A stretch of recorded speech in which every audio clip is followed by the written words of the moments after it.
Hey, hello. Balik lagi di channel Spoilermon dan kita akan lanjutkan lagi kisah hidup Fang Yuan di part 380. Sudah mau part 400 saja nggak kerasa ya. Walaupun novel ini disuntik mati ya, tapi ternyata pembahasannya bahkan jauh lebih panjang daripada Magic Emperor. Ya, memang cerita ini tuh bagus, sayangnya penuh dengan intrik gitu ya. Sehingga banyak hal yang kemudian membuat dia di drop out gitu. Tapi untuk sampai ke titik itu kita masih cukup panjang karena nanti masih sampai bab 2300-an, sementara kita masih ada di bab 1800 awal. Jadi cerita ini masih akan cukup panjang, maka nggak perlu banyak basa-basi, kita akan sambung kisahnya. Di Gua Surga Sastra Mendalam, sebuah kompetisi puisi tengah berlangsung. Seorang sarjana besar atau bisa disebut sebagai cendekiawan sedang menatap para murid yang ada di aula. Wajahnya tampak bahagia dan dia berkata, "Kota ini benar-benar dipenuhi dengan bakat sastrawan." Melihat para murid yang syarat akan aura keilmuannya, tampak bahwa ajaran saudara Jiang sungguh telah membuahkan hasil yang luar biasa.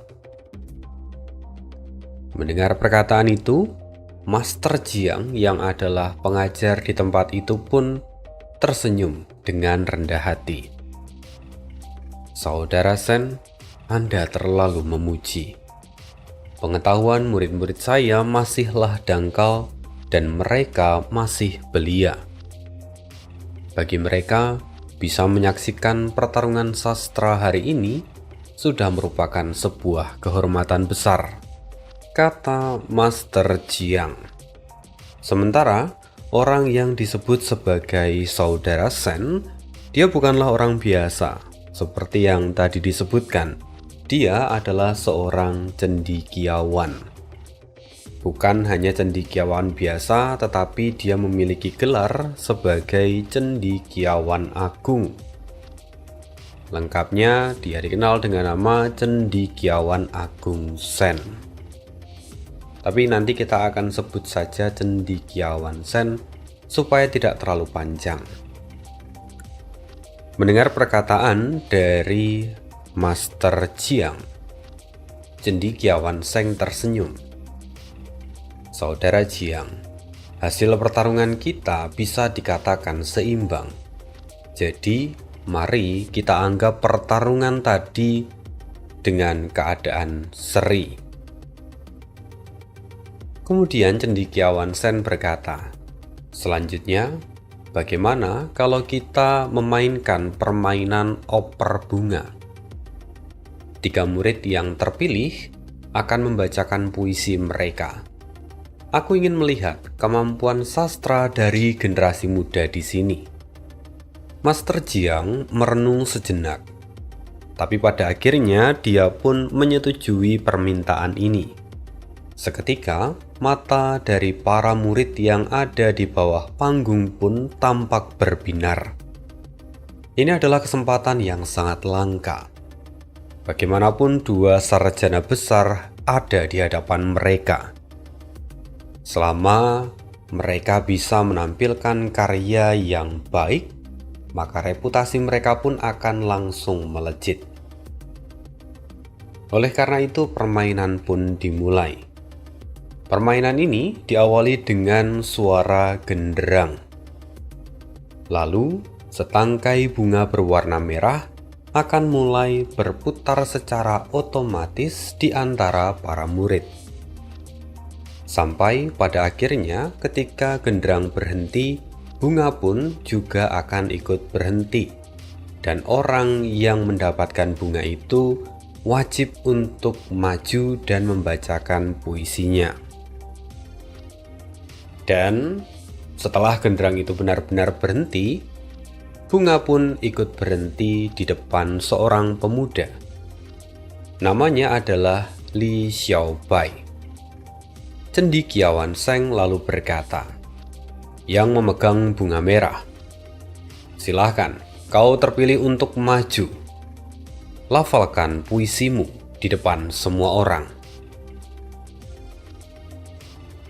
Setelah itu, seorang murid yang mendapatkan bunga itu pun berdiri dan melangkah maju. Di atas panggung dia berkata, murid Li Xiaobai menyapa kedua master. Li Xiaobai berbicara dengan sopan. Cendekiawan Seng tersenyum kepadanya lalu kemudian mengangguk, seolah mempersilahkan. Sementara itu, Master Jiang dia bertanya, Xiaobai, apakah kamu telah menyiapkan puisimu? Jujur saja, Master Jiang tampak khawatir. Sejauh yang dia tahu, bakat Xiaobai itu tergolong biasa saja.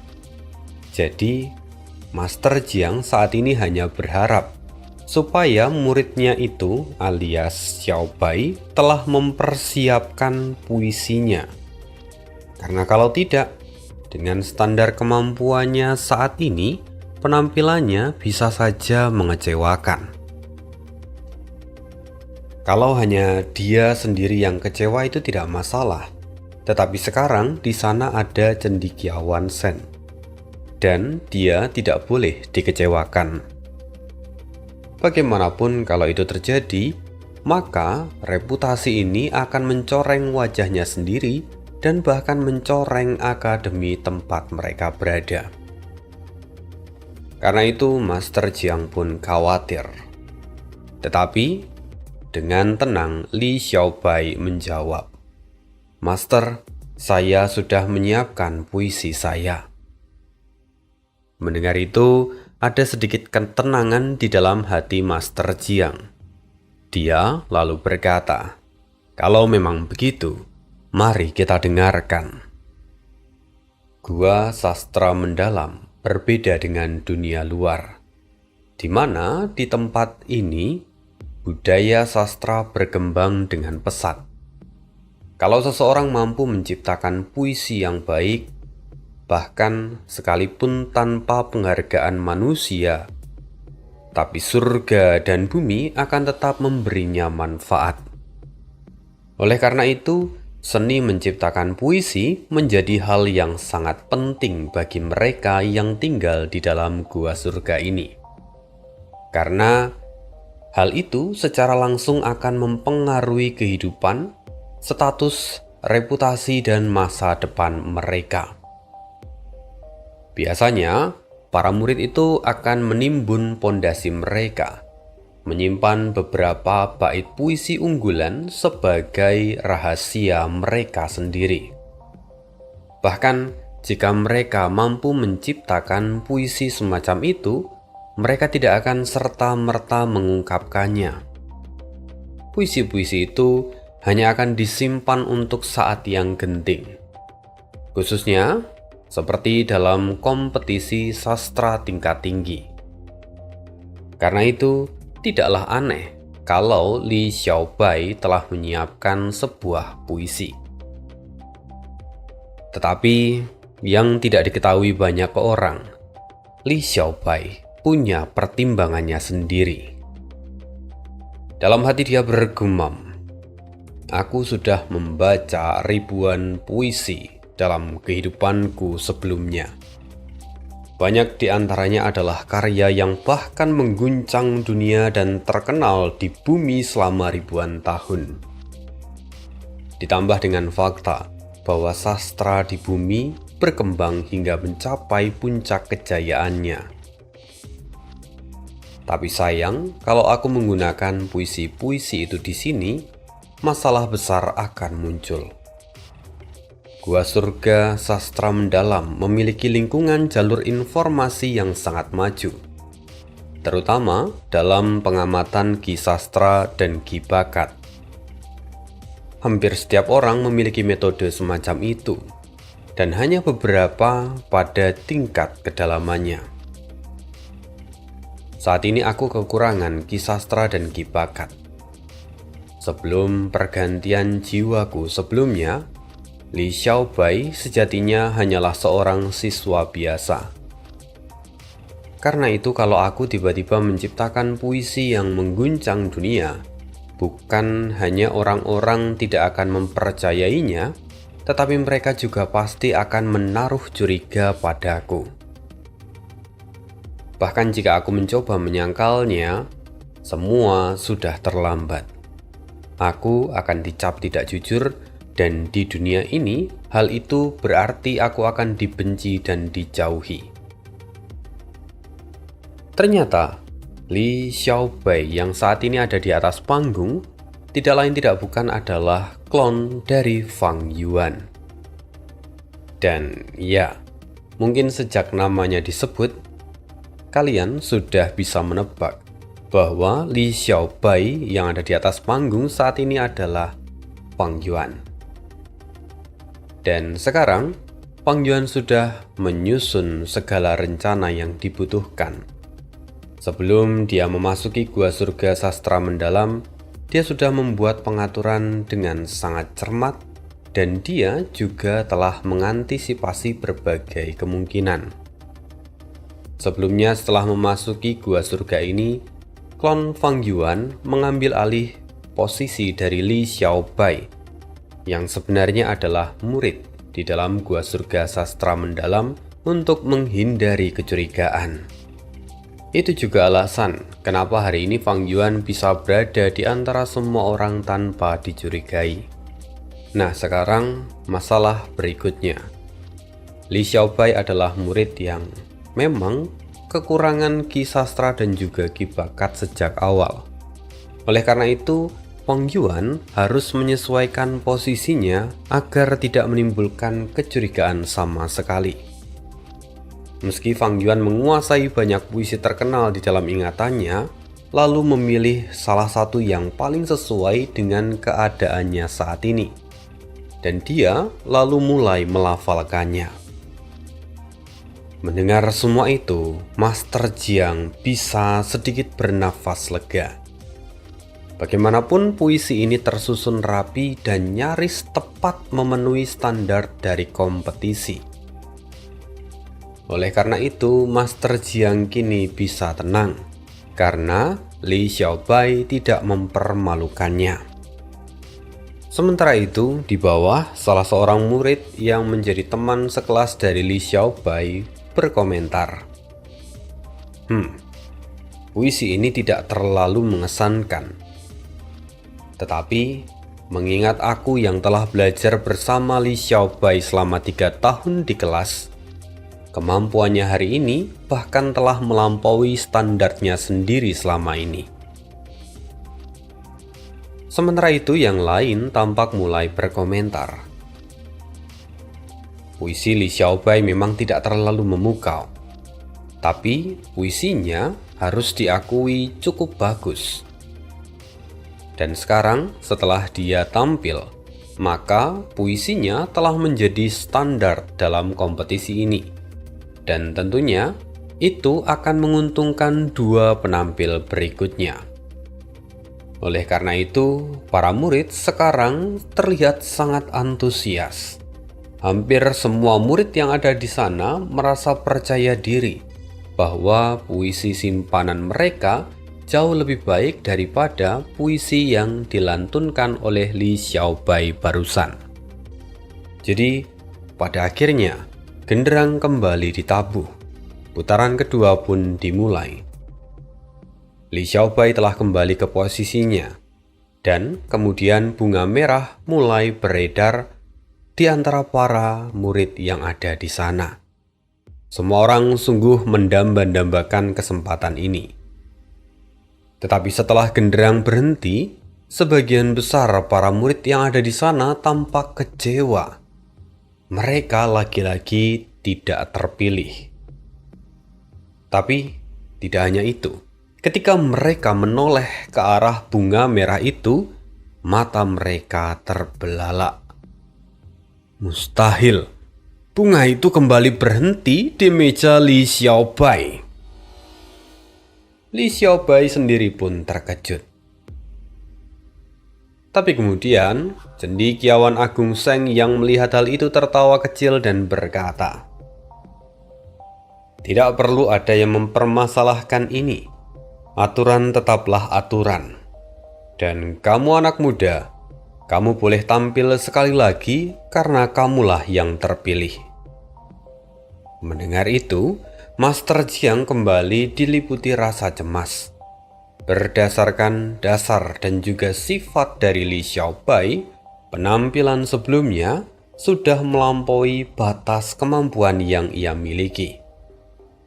Namun, saat ini Li Xiaobai kembali naik ke atas panggung. Di depan semua orang, dia kembali membuka mulut dan melantunkan puisi berikutnya.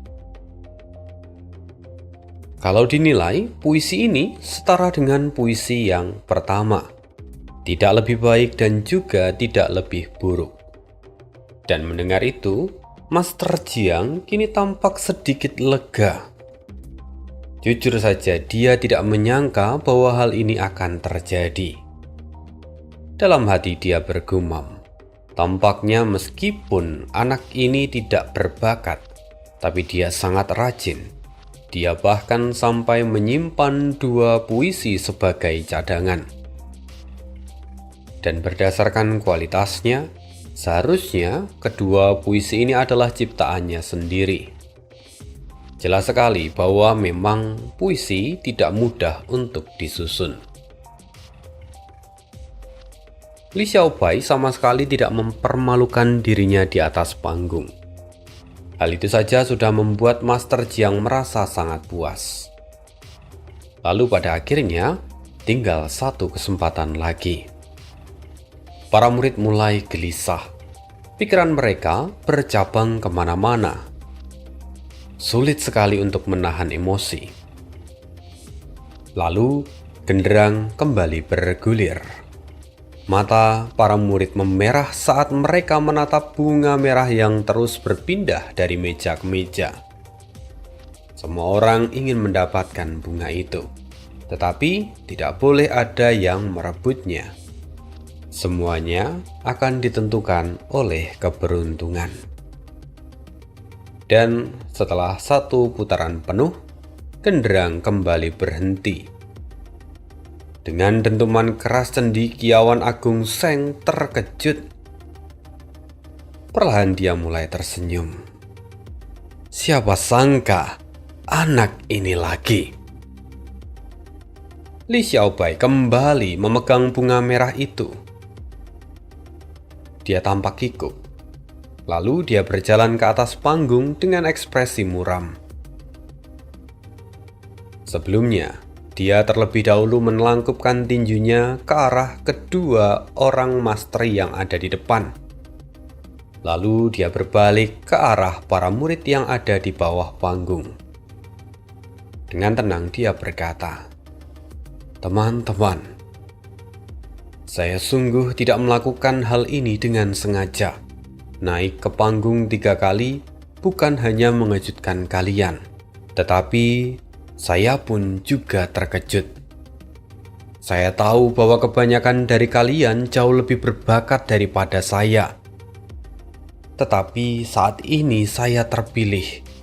Saya harus membacakan puisi untuk ketiga kalinya. Dengan tulus, saya benar-benar meminta maaf kepada semuanya." Awalnya, para murid terkejut dan marah. Tapi setelah melihat ekspresi dari Li Xiaobai dan mendengar semua ucapannya, amarah mereka pun mereda. Bahkan sebagian dari mereka mulai merasa iba. Bagaimanapun juga, bakat dan kemampuan sastra dari Li Xiaobai memang lebih rendah dibandingkan dengan hampir semua orang yang ada di sana. Dan kini, dia justru naik ke panggung 3 kali berturut-turut. Jelas itu menjadi tekanan bagi dirinya. Master Jiang pun kemudian tertawa setelah itu. Dia berkata, "Keberuntunganmu memang sungguh luar biasa, Xiaobai. Sudahlah, tidak perlu memikirkan apapun lagi. Sekarang, bacakan puisimu." Li Xiaobai kembali mengepalkan tangannya. Lalu dia pun menghadap ke semua orang dan mulai melafalkan puisinya. Secara keseluruhan, puisi ketiga Li Xiaobai ini tergolong biasa. Tetapi baris terakhirnya itu cukup menonjol. Walaupun hanya satu kalimat, tetapi baris itu mampu mengangkat seluruh puisi ke tingkat yang lebih tinggi. Cendekiawan Shen pun tertawa dan memujinya. Bahkan Master Jiang pun tampak terkejut. Dia bertanya, "Xiaobai, baris terakhir puisimu itu cukup menarik. Bagaimana kamu mengkonseptualisasikannya?" Li Xiaobai tersenyum pahit. Dia membungkukkan badan dan berkata, "Master, saya sungguh tidak berani berbohong. Pada awalnya, puisi ini hanya terdiri dari 3 baris. Saat saya gugup sebelumnya, saya memikirkannya dan menambahkan 1 baris terakhir secara spontan. Saya sendiri tidak menyangka kalau kemudian kedua master akan menyukainya." Master Jiang tertegun sejenak, lalu kemudian tertawa terbahak-bahak. Cendekiawan Shen pun tampak menggelengkan kepala. "Li Xiaobai, kamu benar-benar sangat jujur." Diam-diam, cendekiawan Shen telah menggunakan metode untuk memeriksa ki sastra dan ki bakat dari Li Xiaobai. Dan hasilnya menunjukkan bahwa bakat dari Li Xiaobai memang tergolong biasa saja. Jadi apa yang terjadi barusan kemungkinan besar memang hanya sebuah keberuntungan. Tapi karena itu juga, tidak ada orang yang kemudian menaruh kecurigaan pada Li Xiaobai. Bagaimanapun memang bukan tidak mungkin atau bukanlah hal yang langka seseorang mendapatkan inspirasi di saat-saat yang terdesak dan membuat dia menampilkan sesuatu yang telah melampaui kemampuannya. Jadi, pada akhirnya ini bukanlah sesuatu yang perlu dipertanyakan lebih jauh. Master Jiang kini mulai memandang Li Xiaobai dengan sudut pandang baru. Tanpa menarik perhatian siapapun, Master Jiang mengamati Li Xiaobai sambil berpikir. Meskipun bakat anak ini biasa saja, tapi terlihat dia sangat rajin. Itu sebabnya dia mampu menyiapkan 3 puisi. Ditambah mampu mendapatkan inspirasi dan menambahkan 1 baris di tempat menunjukkan adanya potensi dalam dirinya. Dan yang lebih penting lagi, sebelum putaran ketiga, dia bahkan meminta maaf kepada teman-teman sekelasnya. Hal itu sungguh menunjukkan kecerdasan sosial yang baik. Dia mampu mengekspresikan diri dengan lisan maupun tulisan, serta dia juga cukup matang dalam interaksi antar manusia. Li Xiaobai, anak ini tidak terlalu buruk. Lalu kemudian sebersit pikiran masuk ke dalam kepala Master Jiang.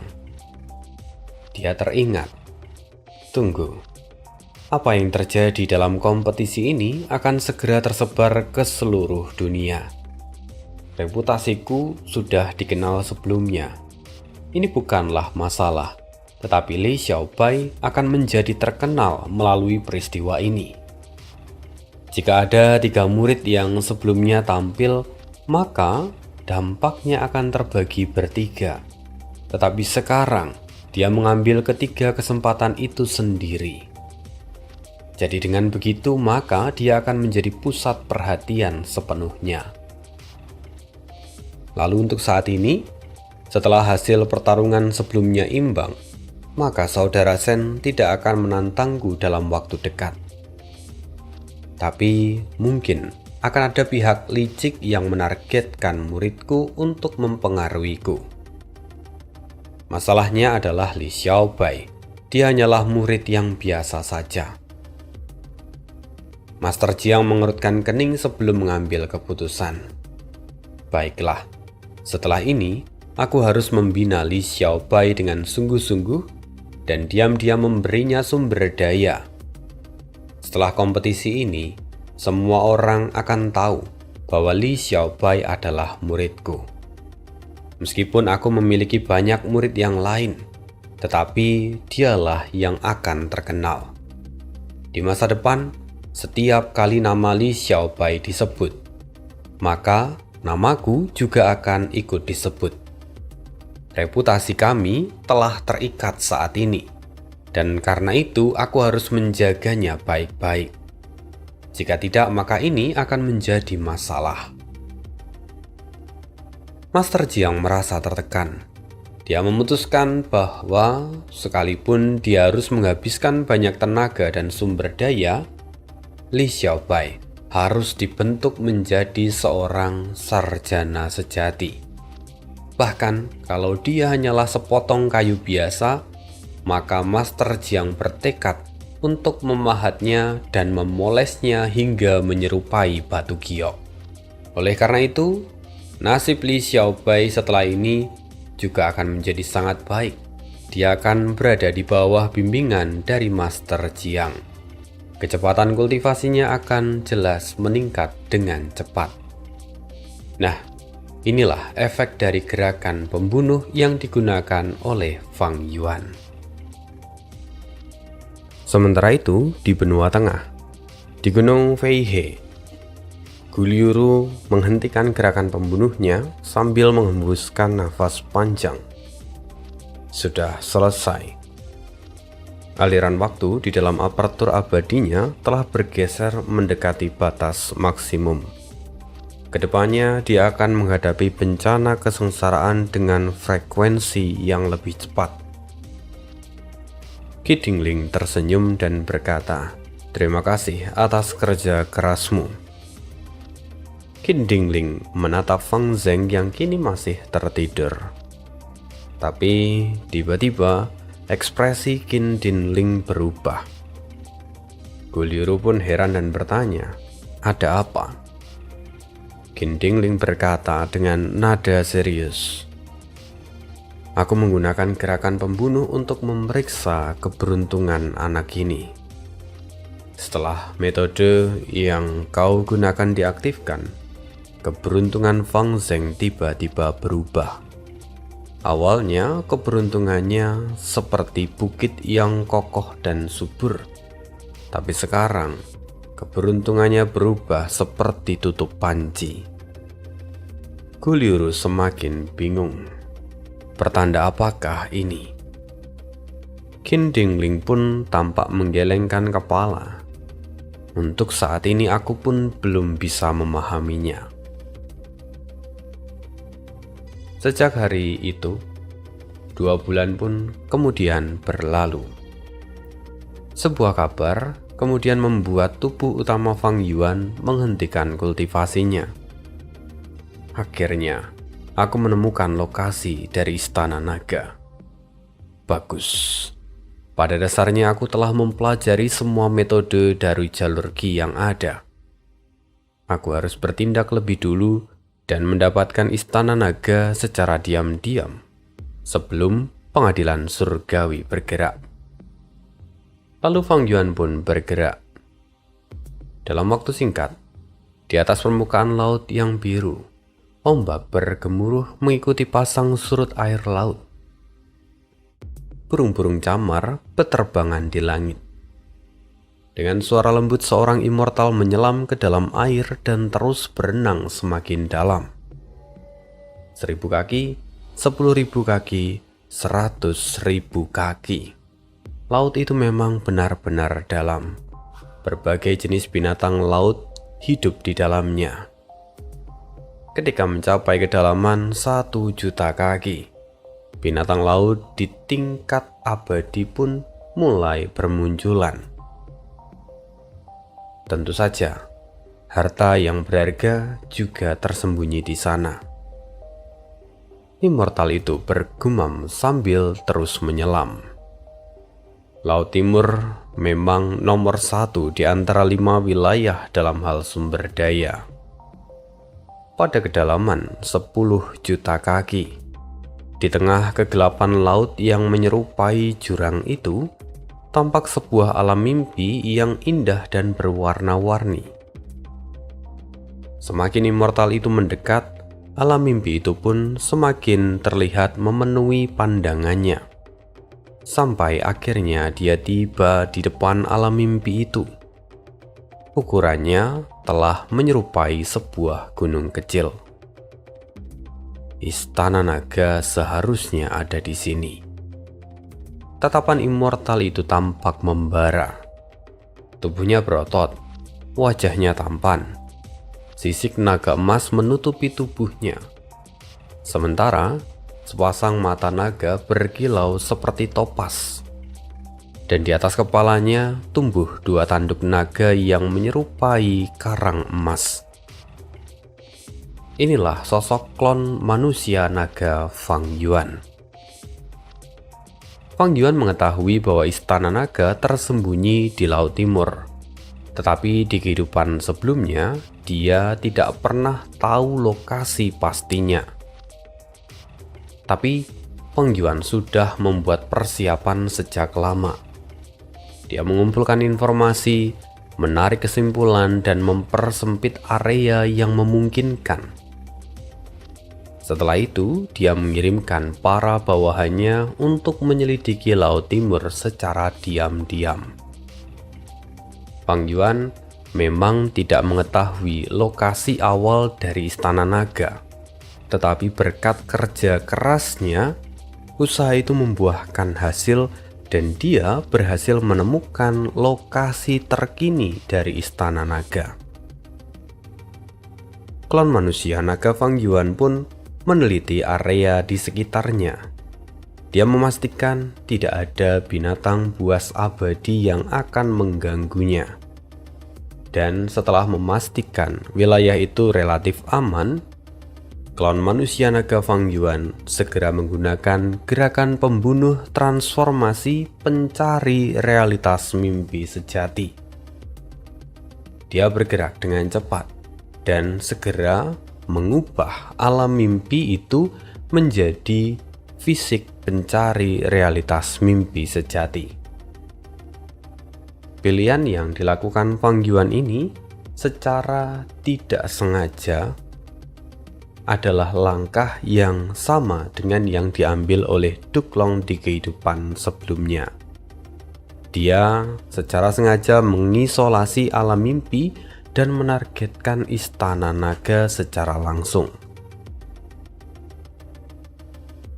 Sementara itu, di langit, di atas permukaan air laut itu, di dalam awan, tubuh utama Fang Yuan sedang bersembunyi. Dia mengamati sekitar dan berjaga di sana. Bagaimanapun, Fang Yuan tidak memiliki pemahaman yang mendetail tentang Istana Naga. Situasi di sini berbeda dengan rencananya di Sungai Waktu ataupun warisan sejati dari Tao Zu, di mana Fang Yuan punya info lengkap tentang itu. Sementara Istana Naga, dia benar-benar tidak memiliki informasi yang lengkap. Jadi, Fang Yuan tentu saja menyiapkan antisipasi jika pengadilan surgawi melakukan penyergapan. Selain itu, Fang Yuan sendiri juga bersiap karena Istana Naga itu sendiri sudah sangat berbahaya.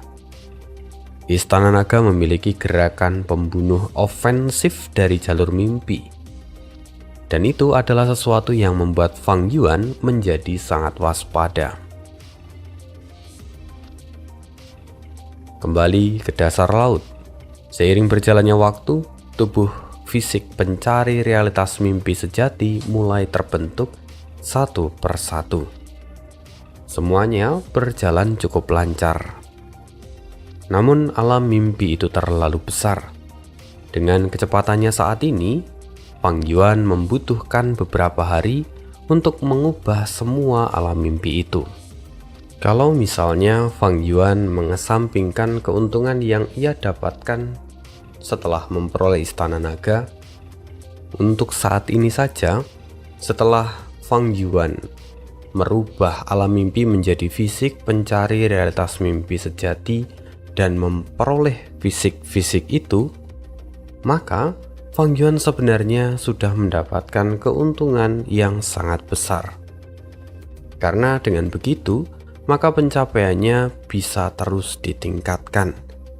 Dan itu adalah sebuah keuntungan yang tidak bisa diukur atau dihitung dengan hitungan biasa. Sementara itu, di balik awan, saat ini tubuh utama Fang Yuan terus memantau situasi di sekitar laut itu.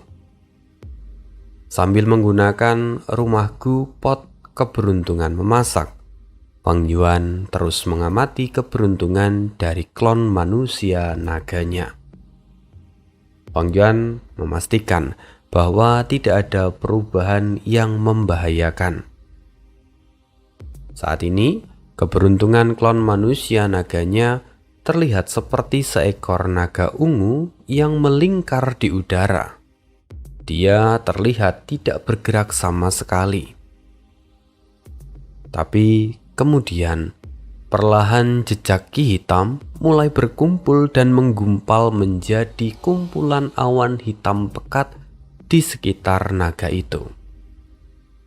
Fang Yuan tampak mengerutkan kening. Keberuntungan awan hitam ini menandakan firasat kematian. Sepertinya klon manusia naga berada di ambang bahaya yang fatal. Fang Yuan segera melakukan penghitungan di benaknya. Setelah kelahiran kembali, berdasarkan alur waktu, aku telah menemukan istana naga jauh lebih dulu dibandingkan pengadilan surgawi di kehidupan sebelumnya. Aku sudah bertindak sejak awal. Seharusnya saat ini aku berada jauh di depan mereka. Namun waktu akan terus bergerak. Dalam beberapa hari ke depan, tampaknya perubahan besar akan terjadi. Pada saat itu juga, awan hitam menjadi semakin tebal, mengepung naga ungu Fang Yuan dari segala arah. Seakan-akan awan-awan itu hendak menelannya.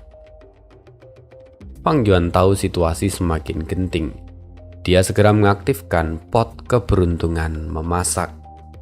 Naga-naga di bibir pot keberuntungan memasak segera bergerak dan melahap awan hitam, lalu memuntahkannya kembali ke dalam pot keberuntungan memasak. Pot itu lalu mulai memasak, dalam tanda kutip, keberuntungan. Merebus atau memasak keberuntungan awan hitam menjadi keberuntungan yang memberikannya manfaat. Keberuntungan yang telah dimurnikan itu kemudian diserap kembali oleh naga-naga di dalam pot, sebelum akhirnya dialirkan kepada naga ungu. Mendapatkan dukungan itu, naga ungu tampak kembali bersemangat. Meski awan hitam masih tebal dan menyelimuti sekitarnya, tetapi dia terlihat bebas. Fang Yuan mengamati sambil menarik nafas panjang. Pot keberuntungan memasakku hanyalah peringkat 6. Tetapi ini adalah inti dari warisan sejati The Great Sun dari jalur keberuntungan. Pot ini seharusnya mampu mengendalikan keberuntungan dari para immortal peringkat 6 dan bahkan dapat mempengaruhi immortal peringkat 7. Kalau nagaku telah mencapai peringkat 7, semua itu berkat pengaturanku. Dan karena itu, pot ini hanya mampu mempengaruhi naga ungu. Namun keberuntungan awan hitam ini hanya terpengaruh sedikit. Ini jelas merupakan krisis dari peringkat 8. Tetapi dari reaksi naga ungu, tampaknya ada daya tarik tertentu di antara dirinya dan awan hitam ini. Bagaimanapun, umumnya naga menyukai awan, angin, dan hujan. Sementara keberuntungan hitam ini justru membentuk awan. Sepertinya ini bukan sekedar bencana bagi klon manusia naga, melainkan juga sebuah pertemuan kebetulan yang luar biasa.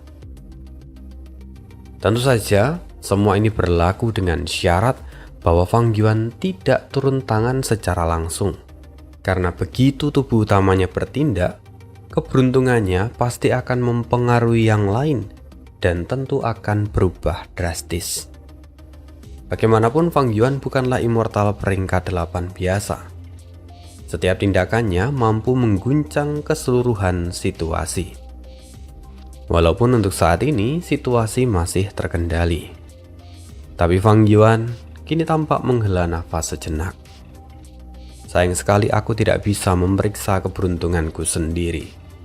Warisan sejati keberuntungan diri memiliki gerakan pembunuh keberuntungan dari peringkat 1 sampai 9. Tapi kuinspeksi keberuntunganku hanyalah peringkat 6. Bahkan dengan gerakan pembunuh, aku hanya bisa memeriksa keberuntungan dari immortal peringkat 7. Fang Yuan telah memasukkan kuinspeksi keberuntungan ke dalam pot keberuntungan memasak sebagai salah satu inti. Dengan demikian, dia tidak lagi memerlukan gerakan pembunuh yang terpisah untuk mengamati keberuntungan klon manusia naga. Cukup dengan mengaktifkan pot keberuntungan memasak. Peringkat pot keberuntungan memasak saat ini masih terlalu rendah. Di masa depan aku harus meningkatkan seluruh inti Gu Immortal pada rumahku ini. Aku juga harus menambahkan keberuntungan semua makhluk hidup, supaya rumahku ini dapat mempengaruhi semua orang maupun lingkungan yang ada di sekitar. Fang Yuan pun terus menyusun rencana. Meski dia dapat menggunakan pot keberuntungan memasak untuk membantu klon manusia naganya, tapi pada dasarnya mereka adalah satu entitas yang berbeda. Jadi itu berarti bahwa dia hanya bisa memanfaatkan keberuntungan diri. Dia belum mencapai tingkatan keberuntungan semua makhluk hidup. Fang Yuan merasakan krisis besar yang kini menanti klon manusia naga. Tetapi dia tetap memilih untuk tidak bertindak secara langsung. Dia hanya mengendalikan situasi dari balik layar dan terus mengaktifkan pot keberuntungan memasak. Bagaimanapun, ini jauh lebih baik daripada tidak melakukan apapun. Sementara itu, klon manusia naga terus menerima informasi dari tubuh utamanya, sembari terus mengubah alam mimpi menjadi fisik pencari realitas mimpi sejati. Setelah 1,5 hari berlalu, 4 immortal peringkat 8 dari Laut Timur tiba dari 4 arah yang berbeda. Dari timur datang seorang laki-laki muda berjubah putih. Dia adalah Yang Sihe. Lalu dari barat muncul seorang wanita tua bertubuh bungkuk. Dia adalah Babarong. Kemudian dari utara tampak seorang immortal berotot dengan mata segitiga yang memancarkan cahaya dingin. Dia adalah Si Miao. Terakhir dari selatan, seorang immortal berjubah hitam berdiri diam. Dia adalah Zhang Yin. 4 immortal peringkat 8 datang kemari. Tubuh utama Fang Yuan terkejut, tetapi dia tetap tidak bergerak. Dia merasakan adanya keanehan dari perubahan keberuntungan klon manusia naga. Saat ini, naga ungu sepenuhnya dikepung oleh awan hitam yang tebal dan sulit untuk ditembus. Tapi awan hitam itu mulai berubah. Dari timur, terdengar suara air yang mengalir seperti sungai. Dari barat, sebuah siluet ular raksasa berbisa ungu mulai muncul meskipun masih samar. Dari utara, terlihat bayangan gunung yang agung dan kokoh. Sementara dari selatan, terlihat awan gelap yang menyerupai jurang yang membentuk lubang hitam. Keempat immortal peringkat 8 ini jelas tidak biasa. Keberuntungan mereka terlihat menyatu sebagai bagian dari awan hitam.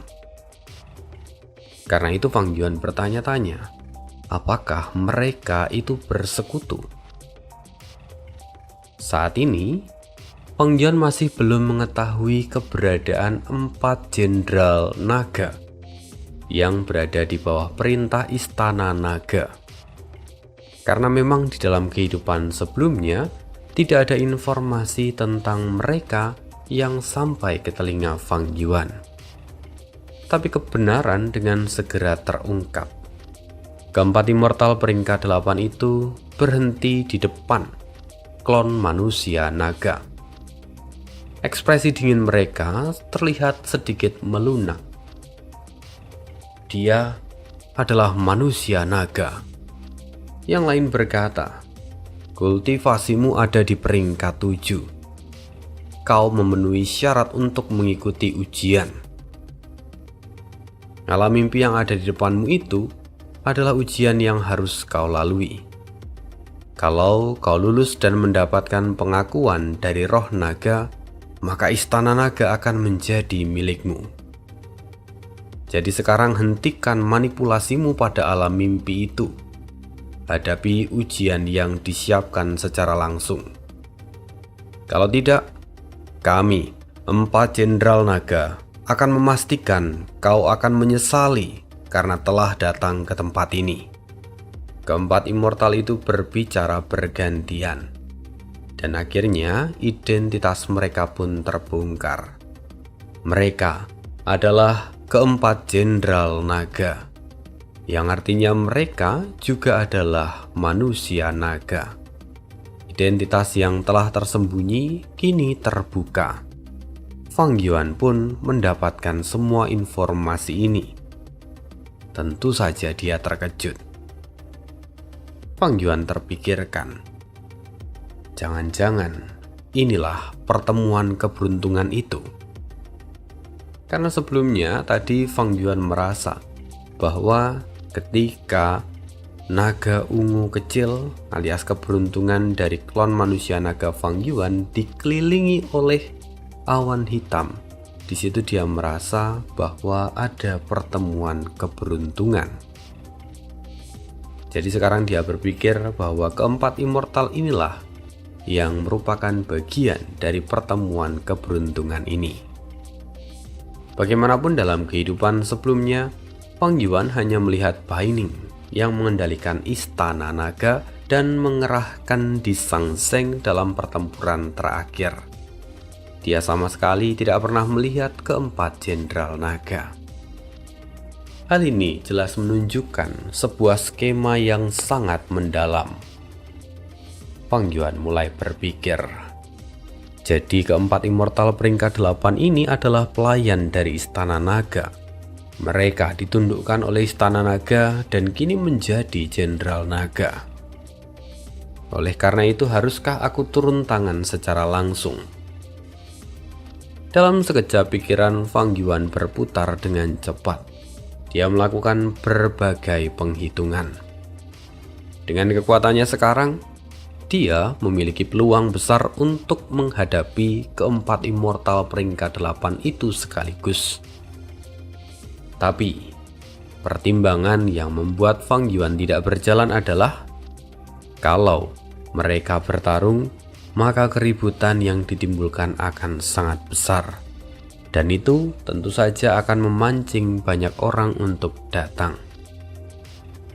Ditambah lagi, pertarungan ini tidak akan berjalan dalam waktu singkat, karena Fang Yuan bahkan tidak punya rasa percaya diri dapat menghabisi semuanya dalam waktu yang singkat. Fang Yuan bergumam. Dalam pertarungan antara Duklong dan mereka di kehidupan sebelumnya pun, Istana Naga juga bertindak sendiri. Dia mampu terbang dan melarikan diri tanpa dikendalikan. Dengan satu tambahan fakta ini, kalau Fang Yuan memaksa bertarung sekarang, hasilnya kemungkinan tidak akan baik. Maka Fang Yuan hanya bisa terjebak dalam situasi yang sama seperti Duklong dulu. Fang Yuan segera menarik kesimpulan yang paling masuk akal. Tujuannya datang ke sini adalah untuk memperoleh istana naga secara diam-diam. Jika dia menciptakan keributan besar dan mengekspos kultivasi peringkat 8-nya serta kekuatan dari jalur Qi, itu hanya akan merusak rencana besar yang ia punya. Oleh karena itu, saat Fang Yuan merenung, dia kembali memperhatikan pot keberuntungan memasak di atas kepalanya. Saat ini, naga ungu dikepung oleh awan hitam, tapi masih ada semangat juang yang terlihat, seolah dia sedang menunggu saat yang tepat untuk bergerak. Terutama karena di dalam awan hitam itu terlihat samar-samar jejak Qi berwarna biru keunguan. Jejak keberuntungan biru keunguan ini sangat mulia dan dalam. Ini menandakan bahwa klon manusia naga memiliki peluang besar untuk menjadi pemilik dari istana naga. Klon manusia naga hanya memiliki kultivasi peringkat 7, sementara keempat jenderal naga berada di peringkat 8. Mereka saat ini juga tidak menemukan keberadaanku, jadi tidak ada alasan bagi mereka untuk berbohong. Kalau klon manusia naga mengikuti aturan dan menuntaskan ujian dari alam mimpi, maka aku bukan hanya akan mendapatkan istana naga, tetapi juga 4 bawahan immortal peringkat 8. Tampaknya istana naga memang merupakan rumahku dari jalur perbudakan. Istana naga bahkan mampu memperbudak 4 orang ahli peringkat 8 sekaligus. Kemampuannya sungguh menakutkan. Ditambah berdasarkan informasi dari kehidupan sebelumnya, aku masih punya cukup banyak waktu. Dengan pertimbangan itu, tubuh utama Fang Yuan memutuskan untuk menunggu. Dia memilih membiarkan klon manusia naga menjelajahi alam mimpi dan mengikuti ujian. Tentu, ini adalah pilihan yang paling menguntungkan. Akhirnya klon manusia naga Fang Yuan menerima instruksi dari tubuh utamanya untuk mengendalikan alam mimpi itu. Tindakannya membuat ekspresi keempat jenderal naga menjadi jauh lebih bersahabat. Babarong berkata pelan, "Untuk mengikuti ujian istana naga, jiwa dan tubuhmu harus memasuki alam mimpi. Kau harus memiliki keberanian untuk mempertaruhkan segalanya agar kau bisa menjadi tuan dari istana naga." Ekspresi klon manusia naga sedikit berubah. Namun mengingat bahwa tubuh utamanya mengawasi dan berjaga di langit, dia mengangguk dan melangkah masuk ke dalam alam mimpi. Begitu memasuki alam mimpi, kesadarannya langsung jatuh ke dalam kegelapan total.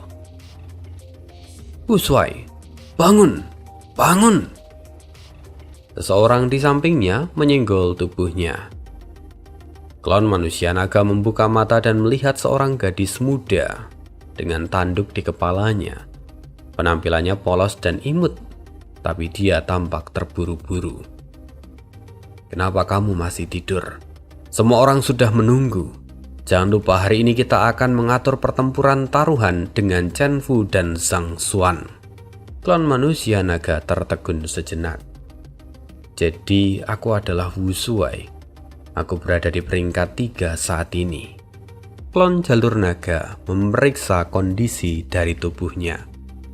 Dan ini akan menjadi awal cerita dari klon manusia naga Fang Yuan. Di minggu depan, kita akan mendengarkan alam mimpi yang dihadapi oleh klon manusia naga, supaya nanti dia bisa diakui oleh istana naga. Ya, itu dulu hari ini. Sorry banget kalau uploadnya malam, karena hari ini ada lemburan lor, jadi memang sampai malam banget tadi, baru pulang jam berapa itu. Ani kira sampai sini dulu. Ini sudah mata juga mulai nggak kuat, ngomong juga udah mulai nggak fokus, ngantur. Maka see you again di next video dan bye.